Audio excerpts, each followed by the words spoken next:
medium Jennifer Hall here. Thank you for joining me. This video is a little bit different than some of the ones that I have posted already.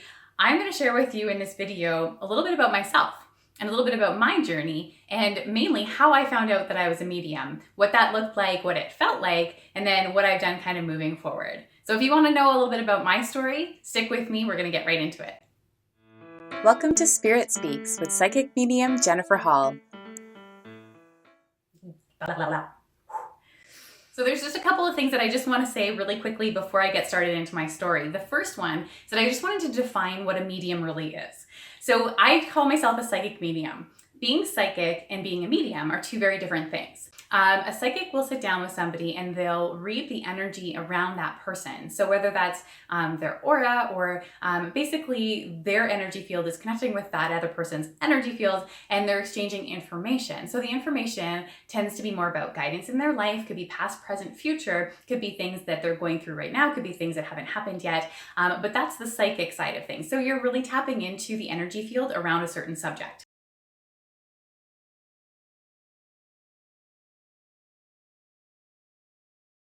As a medium, the information is coming from an outside source. So the information is actually coming from spirit.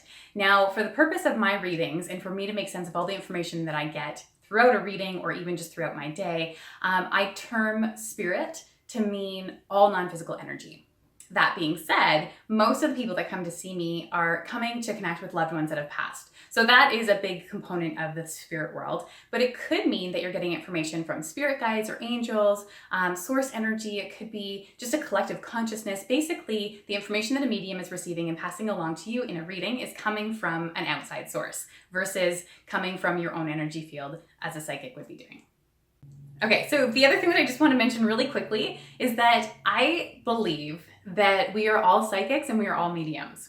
So I never talk about myself like I have a special gift or a special ability. I know that I have honed a craft and I know that I've had a very keen interest in spirit my whole entire life. And not everybody has that interest and not everybody has that desire to go and develop these abilities that we all really possess.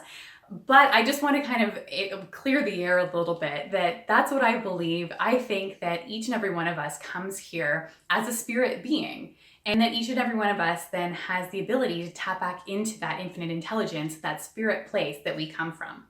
So that being said, I do believe that I have been a medium my whole entire life, and I have many little things throughout my life that sort of have pointed me, I think, towards that direction. But they've also just allowed me to open up to the idea that there is something bigger, that there is something so much more magnificent than just the physical world out there. And I was always just very interested in learning more about it and opening my own perspective to that, opening my mind and opening my heart to something a little bit different and something that's really non-seen. So going way back to childhood, I had so many experiences with spirit that I don't even really know where to start, to be honest with you. The coolest part, I think, about it all, though, was that my family, so both my mom's side and my dad's side, super intuitive people along both sides of the family. So spirit was never like a taboo subject in my house. It wasn't something that, we shied away from, and it wasn't something that we didn't talk about. In fact, it was quite common for my mom or my dad or my sister or I to feel and sense spirit around and then discuss it and talk about it. We would talk about our dreams, or we would talk about what happened kind of if we had nighttime visitations from certain people, certain loved ones on the other side, whatever it was. We sort of were just like open about it. So I've been feeling spirit probably most of my life. I have very early memories of seeing my maternal grandfather, so my mom's dad, who passed before I was born. I've seen him many times at the foot of my bed and talked about this quite a bit with my family. And I would feel and sense a lot of time just non-physical energy present in my bedroom, especially at night, but oftentimes even throughout our house. This was okay, I feel like, when I was younger, and it was just it just was. But as I got older, it kind of got scary. I was actually full on afraid of what I was feeling and sensing at night. It's unsettling to turn out the lights and just all of a sudden feel like as if someone's standing there watching you. And for those of you out there that have experienced that, I know that even if it's a loved one that you're hoping will come around, you know that they're there in your bedroom, you know that they're just watching over you, it is creepy to feel like as if someone's there, but you actually can't see them. So that was the story of my life. Up until about 5 years ago, I spent so many nights with night terrors and so much anxiety. I had, little kids down the hall. I'm a mom, and they were fast asleep in their beds, the ones that should be kind of scared of the dark. And I'm the one sitting there under my bed with the blankets curled up to my chin and just sort of asking spirit to go away and to back off because it was scary. I didn't know how to interpret the energy, and that's sort of what was happening. So up until about 5 years ago, this was kind of the story of my life. My poor husband would wake up several times a night to me either screaming or trying to kind of explain what I saw. And I'm sure there was many sleepless nights, not because of our kids, but because of me. So I was feeling so much anxiety in every area of my life when my kids were about 2 and 3 years old. So things were becoming really quite heavy for me to handle. And I'm sure a lot of things played into that. But one of the biggest things when I'm looking back, I know that I was resisting so much Spirit's help. And I really believe that my inner being and that the spirits around me and my loved ones on the other side, that they were trying to get my attention, and I was resisting that for fear. So I got hooked up with this incredible woman that quickly became just a beautiful friend for me, a soul sister really. And she became my Reiki master in many different modalities. I did a lot of courses with her, and really the goal was to just kind of self-improve.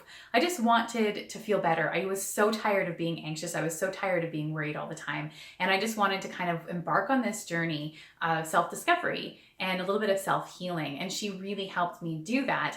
And over time, I actually started taking some Reiki clients and doing Reiki for other people and kind of embarking on my own journey to help other people in that self-discovery journey.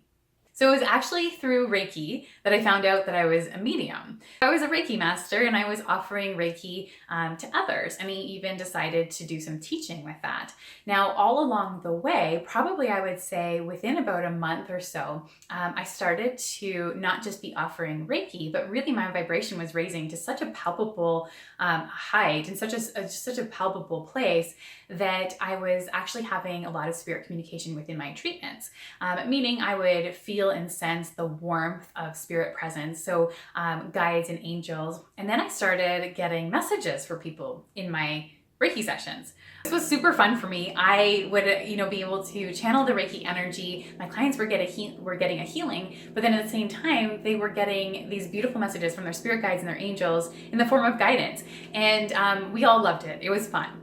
I remember though, one day in particular, and I was doing a Reiki treatment for my mom, of all people. So she walked in, this wasn't a new thing, we had done Reiki treatments before, and I was communicating with her spirit guides and angels. I was basically just in the zone. I was doing a typical Reiki session, and all of a sudden the energy shifted in the room.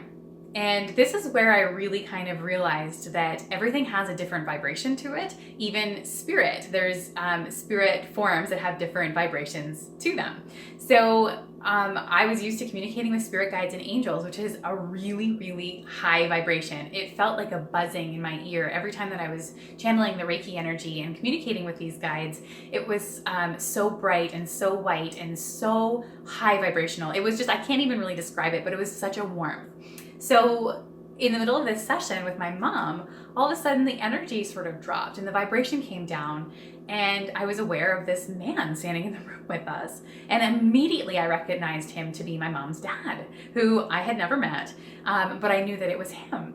And I remember feeling like, hello, is this okay? And I remember actually reaching out to like my guides and just asking, what is going on? Because spirit has a very high vibration, the highest that there is. Spirit guides and angels have the highest vibration. Loved ones on the other side still have a higher vibration than us, hence the reason why we can't see and hear them often. But their vibration is lower and denser than spirit guides, and that's the way that he came through to me. At that moment, everything changed for me. And all of a sudden, it was like I had this aha moment of like, oh, okay, but now what? What do you do with that when you have such a unique experience like that? Literally, it was almost like a slap in the face, like, hello, wake up, we're here and we're wanting to talk to you.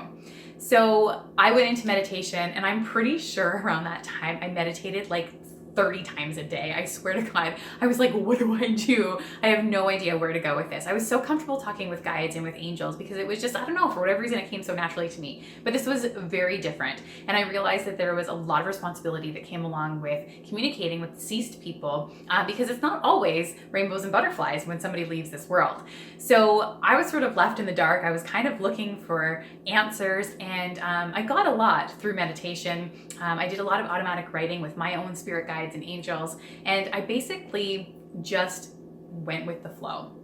I kind of surrendered, and it was the first time in my whole entire life where I didn't I didn't push against the grain. I didn't try and paddle upstream. I just let go, and I just said, you know what? You take care of this then. You guide me, I will listen. You tell me what to do, tell me where to go, and I will listen this time. And I did. And I held true to that promise. And it's the one thing in my life where I feel like that I don't need to have any control over, because it's really not my job to control in the first place. Since then, I've read for over 2,000 people. I've done many different readings, and every single one of them still to this day surprises me, and I'm in awe of spirit every single time. It has been such an incredible ride, an incredible experience, and I actually would think that this rings true for anything that you experience in your life that you don't need to control, that you don't have to push against the grain with, that if you can just let go and surrender, things will be easy and work out exactly the way that you need them to. Bop, bop, bop, bop, bop, bop.